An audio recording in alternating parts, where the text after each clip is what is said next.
Hello and welcome to my first MonoGame tutorial. In this tutorial I'll explain you about all the basics of MonoGame, like how to make a very basic thing in MonoGame. I'll show you how the different functions in the MonoGame template works, and I'll show you how to draw sprites on the screen. I'll be showing you this by making a very simple game throughout this tutorial called Fruit Chase, and the game is basically where you have a basket as your cursor. So we'll learn how to change your cursor into a sprite, and it will spawn random fruits on the screen. So what we have to do in this game is that we have to chase these fruits with the basket, and if we click on the fruit with the basket, the fruit will despawn and we'll score 1 point. So that's the very basic game we'll be building throughout this tutorial. We're not going to use any classes or anything, we'll just focus on the structure of the MonoGame. So let's get started. Okay, so the first thing we need to do is to open MonoGame, and we do that by opening Visual Studio and pressing New Project. Here we have a whole list of projects we can make from MonoGame. We have these 3 options here, and what I'm going to do is to make a MonoGame Windows OpenGL project, and all my tutorials will be based on this.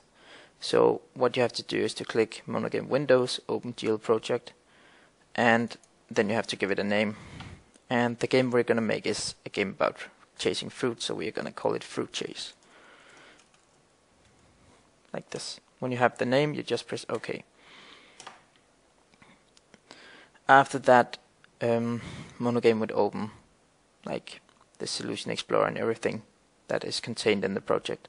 And if you click on the CS file called Game1, you'll see the template with the same structure as the XNA game structure. And I'm going to zoom in a little so you can see what's happening here. So the first thing you see is the 2 variables here. And the first variable here is Graphics Device Manager. And what this one basically do is that it makes you able to communicate with your graphics hardware, that is your graphic card, right? So this is what makes you able to do this. The other one, called Sprite Batch, is what we're using whenever we need to draw something to our screen, like for example a sprite. These are the 2 main variables that are in this template from the beginning. The first thing that happens is that your constructor is being loaded, and your constructor is named the same as your class here. So Game1 here is the constructor of Game1 class. This constructor instantiates our Graphics Device Manager, as we had here, and it also sets your root directory content, root directory to content. That means that your root directory, wherever you will look for sprites and sprites and content like sound and such like that, will be found in this folder called content. And if you look in your Solution Explorer, you'll see this folder called content, and that means that it will look for content in this folder. Next function here is initialize. Initialize is the first function that will be called during your initialization, and this initialize is used to load content that hasn't anything to do with sound and graphics and such like that. It's, for example, if you want to set the size of your game window or anything. It's like if you run a project here, you can see this blue game window. If you want to set the size of this window, for example, it would be a good idea to set it here in initialize. Initialize calls this function down here called load content, and it's in this function load content where we load all our sound and all our sprites, like our graphics and all those things, and instantiates our object that has something to do with all these graphics things or sounds. Here we have our update, and update has 1 parameter, and that is game time, and this game time is equal to the time that has passed since last time update was called. So if we want to make keep track of time or something, we can use this game time to do so. And update is run 60 times a second, and it can be changed if you want to. And update is where we look for input and move our stuff and everything. So update is like, yeah, your game loop where everything has to be updated all the time. Is yeah, everything that has to be updated all the time is called here. Next and last we have our draw method, and our draw method is, as you can see from the name, is where we draw all those sprites. So if we have a player or something we need to draw on the screen, we'll draw it down here in this function here. Okay, so let's do something very simple. I have provided some sprites in the info to this video, and you can use those sprites or you could use something else. It doesn't really matter. I just provided some so you didn't need to go and look for something on the internet by yourself. What I want to do is to show a sprite on the screen as the first thing, and to do so I need to put this sprite file or image file into my content folder. So what I'm gonna do is that I'm just gonna open this window here, and here I have those 4 sprites I provided. I'm just gonna drag them from here into my content folder, and as you can see they're in the folder now.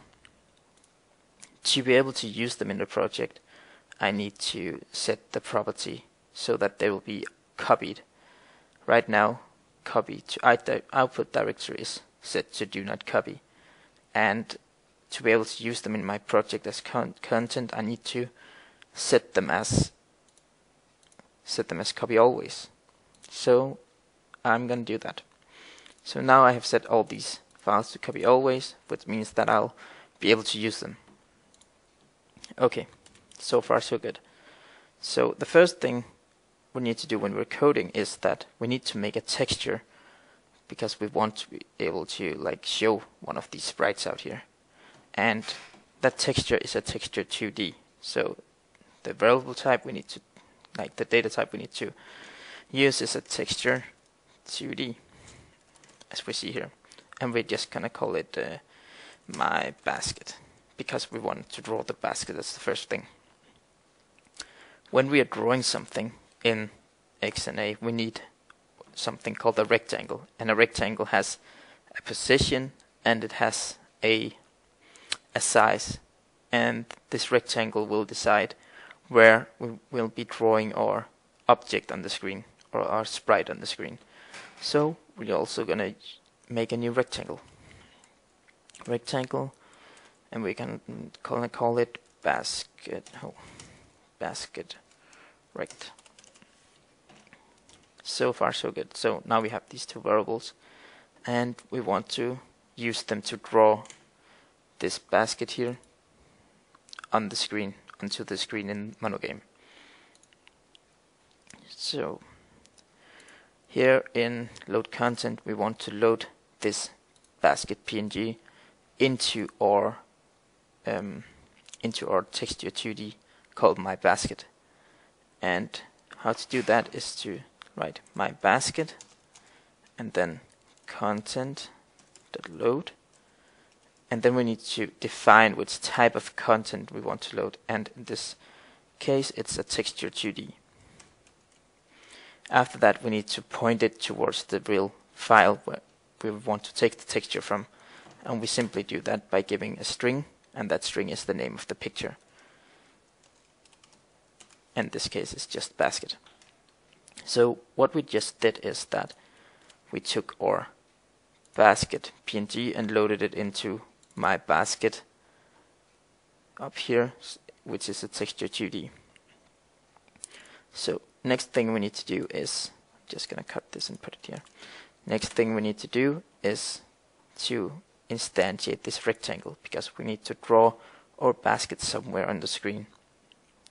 And this rectangle here is supposed to be the position, give the position of this basket. So my basket, no, not my basket, it's what's called basket rect, is new rectangle, and as you can see, it wants like an X position, a Y position, a width, and a height. And the X position could be, for example, 0, and the Y could be 0, which means that we will draw it in the top left corner of the screen. The width is the same as my basket.width, because we want it to be the same width as our texture is, and we will do the same for the height, so my basket.height. So right now we just made a basket and a basket rectangle, and that rectangle has the same size as the texture we're using, and it has the position 0.0. So whenever we will draw this, we'll be drawing it in this corner here, because that's 0.0. Yep. So now we have our variables instantiated. The next thing we need to do is to draw them on the screen. And before we draw something, we need to get our sprite batch. And we need to put sprite batch begin to tell MonoGame that we want to start drawing something here. And we also need to write sprite batch.end. And it's in this block we're gonna draw our basket. Whenever you draw something, you have to put it inside a sprite batch begin and an end block. If you write it outside, then it's not going to work and you're going to get an exception. So here we're going to write sprite batch.draw, and as you can see, the first parameter is a texture, and our texture is basket, my basket. Next is a rectangle, and the rectangle we want to draw is basket rect. Then it asks us for color, and that color is, for example, color.white. This color will just neutralize the color effect. If you would put green, it would be like a green overlay. I can show you that. If we run our program now, we should be able to see our basket in the corner. And as you can see, our basket is right here in the corner where we wanted to draw it. If I would change this from white to green, then our basket would be green, as you can see.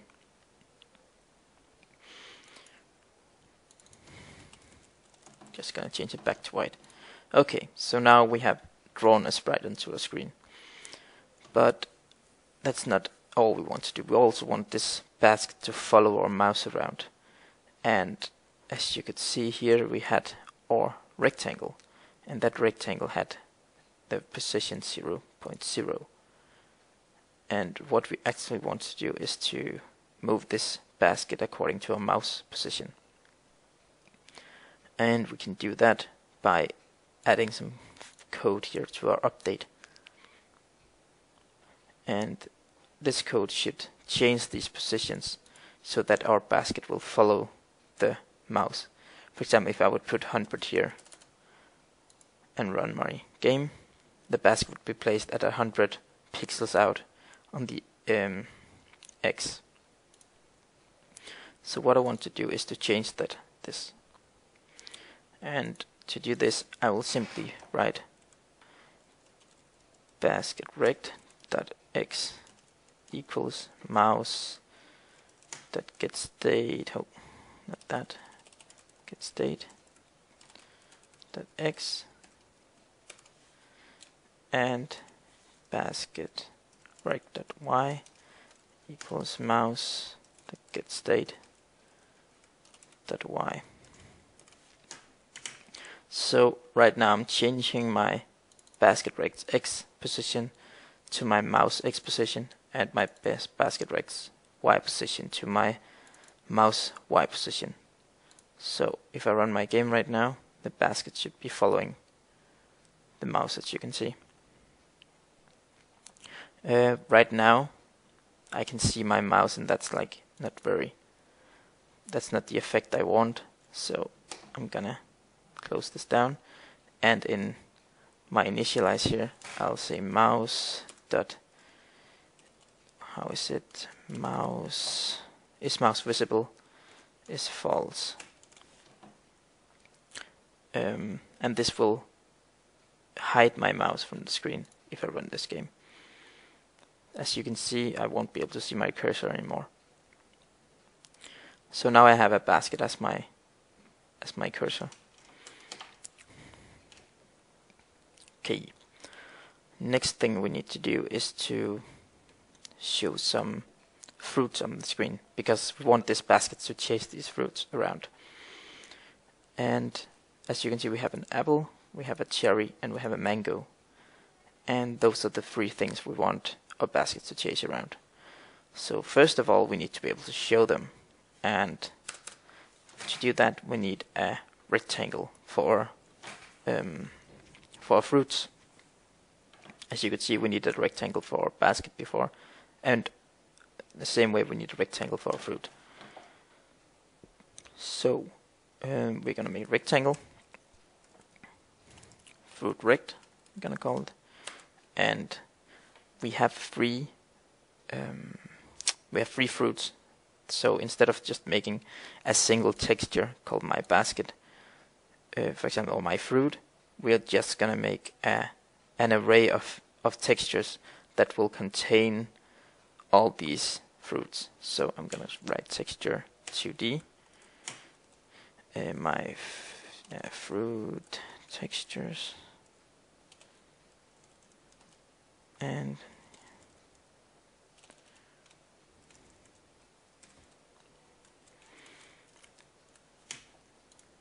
as I said, we had 3, and we're gonna put all our textures from here, like all our images here, into this array of textures.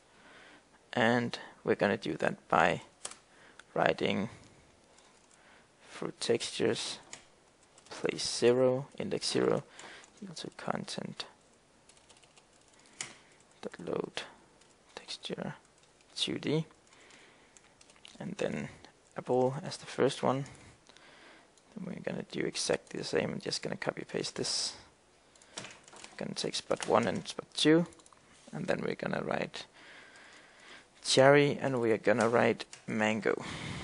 So now we have filled our array up with these 3 textures.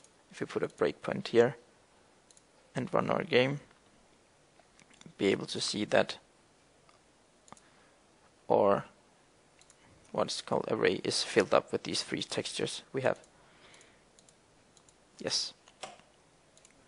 So now we have the textures. Now we just need to show them somewhere. And how are we gonna show them? Well, we want them to appear randomly on the screen. And to do that, we have to handle some of these random things in update, and we also have to draw this texture down here. So first things first, we want to draw our fruit, so we will use Paribets to draw.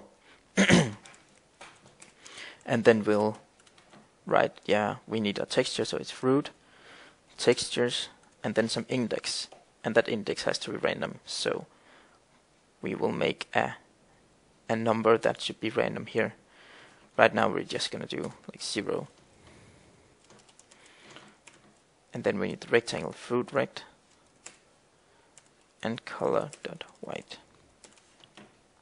Okay. So far so good. Now you can see we have made the basket rect here, but we also need to make the rectangle for the fruit. So our fruit rect is new rectangle. Just gonna put it at 0.0 as a start position. Then we're gonna take fruit textures index 0, which is the apple, that width, comma fruit textures 0.height. And what this does is that it makes our fruit rectangle the same size as our apple texture. And all the textures are the same height and width, so I don't really need to change this at any point. I only need to change the X and Y position here. Anyway, if I run the game now, it should show a big apple on the screen. And as you can see, it's very huge, and we don't really want it to be that big. So what we're going to do is that we're going to divide by 2 to get half size here in our load content where we are making the fruit rectangle. run it again, you can see our apple has a more better size for this game. Okay, so now our apple is appearing on the screen. But what we want to do is that we want this fruit to be random between these three. So we're going to go to the top here in our fields. We're going to make a new variable called random. rnd equals new random. And this one is going to decide a number between 0 to 2. And that number is deciding which fruit to show. So we're also going to make a fruit an index called fruit index, and it's equals to 0 in the beginning. Okay, so we need to make this fruit index random, and we can do that in our update. So here our fruit index equals random.next from 0 to 2. And this fruit index is going to be used here. So instead of just putting a 0, we're gonna put the fruit index. Okay, so if we run our code now, you'll see the fruit switching constantly between these different fruits. And what we want to do is that we want it to be, actually I think I need to put this to 3 because the upper bound is not included, I think. Let's see. Yeah. So now it also shows the mango. So yeah, from 0 to 3, because 0, 1 and 2 is being generated here. Apparently this random, yeah, I just forgot, doesn't take the upper bound with it. It doesn't include the upper bound, which is 3. So our random should go from 0 to 3. Now that we have that in place, we need to make some sort of timer function so that we can change this fruit with a random interval, kinda. And we can do that by using this game time. If you remember from the beginning that this game time is equal to the time that has passed since last time update was called. So what we're going to do is that we're going to make a variable here called a float, and this float is, actually no, we're going to make a double. This double is called spawn time something, and it's equal to 0. This spawn time needs to be changed, so in our update we are going to say spawn time plus equals game time dot elapsed game time dot total seconds, like this. And what is happening here is that every time our update runs, it will add some time to spawn time, and this spawn time is what we're going to use to change our fruit index so that our fruit will be shown with a different sprite. Okay, so if you check now, if we put a breakpoint here, when we run our game, see our spawn time is 0.016666. Next time, play it again, our spawn time is 0.033, and so on. And at some point this spawn time will be pretty high, and that's what we're going to look for. So we're going to look at the spawn time. So if we make an if sentence here, an if statement here, if spawn time is greater than or equal to 1, then we want to change our fruit index. Whenever we do this, we need to reset our spawn time so that the time will be reset. So spawn time equals 0. Okay, so if we run our game now, our fruit will only change once a second. As you can see, sometimes it picks the same fruit more times in a row, so it looks like it doesn't change, but it actually does every second. Okay, so far so good. What we need to do now is that we need to change the position as well of this fruit rectangle. So what we can do is that we want to put it in between the bounds of this square, which is the window that we are playing in. So we need to change the x and y of this fruit rectangle, and we can use a random to do that. So if our spawn time is like past, well, then we will say that our fruit rect dot x equals random dot next between 0 and this dot client bounds, I think it's called. It's not this window dot client bounds dot width minus or fruit rects dot width, so that we won't place it outside the what is it called, window. Actually, yeah, so now we won't place it outside the window. This is the x position. So if we look at it now, see that our fruit will be placed randomly on the x, so x-axis here. So now we also need to place it like randomly on the y-axis, and we can do that exactly the same way by taking the y here and using the height instead, and by using the height here instead. So right now our fruit should be spawning randomly on the screen, as you can see, without going out of bounds.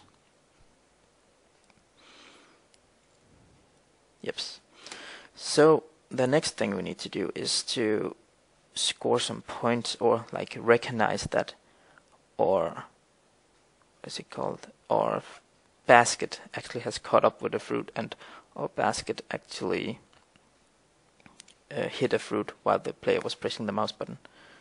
So we're going to do that by making another if statement. So if my basket rect intersects, and intersects is when two rectangles overlap each other. So if our basket rect intersects or a fruit rectangle, then we want to do something, because then there's a collision and we know we need to score some points or something. So we give the fruit rect here. So now this will happen. Whatever is inside this if statement will happen whenever the basket intersects with the fruit rectangle. So if this happens, well, then we're gonna check if we are pressing a button. So what we need to do is to check if our mouse button is down at the same time, because we only want to score points if we are clicking on the fruit. So if our two rectangles intersect and our mouse dot get state dot left button equals button state dot pressed.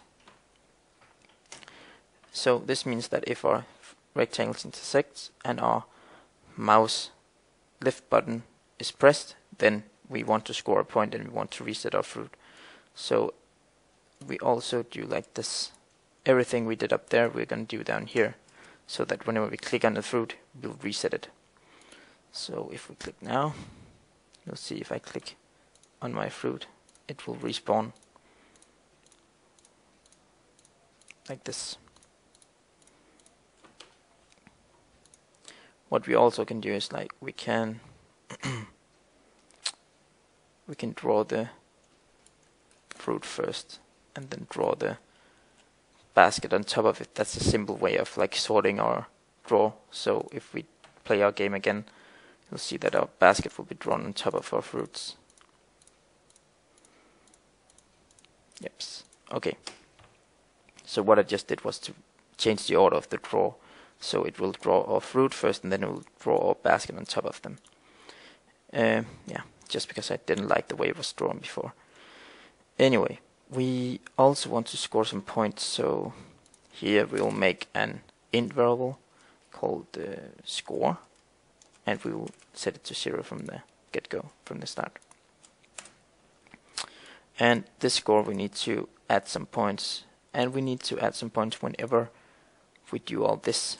So we'll do score plus plus, and we want to show this score somewhere.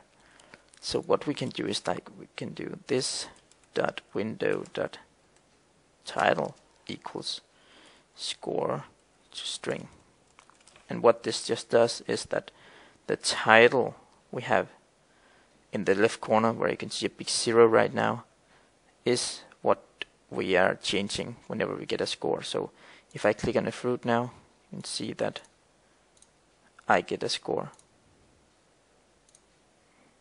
Sometimes they spawn very close, so I get more points, but this is basically the... You could also change it so that it couldn't spawn the fruit on the basket, but yeah.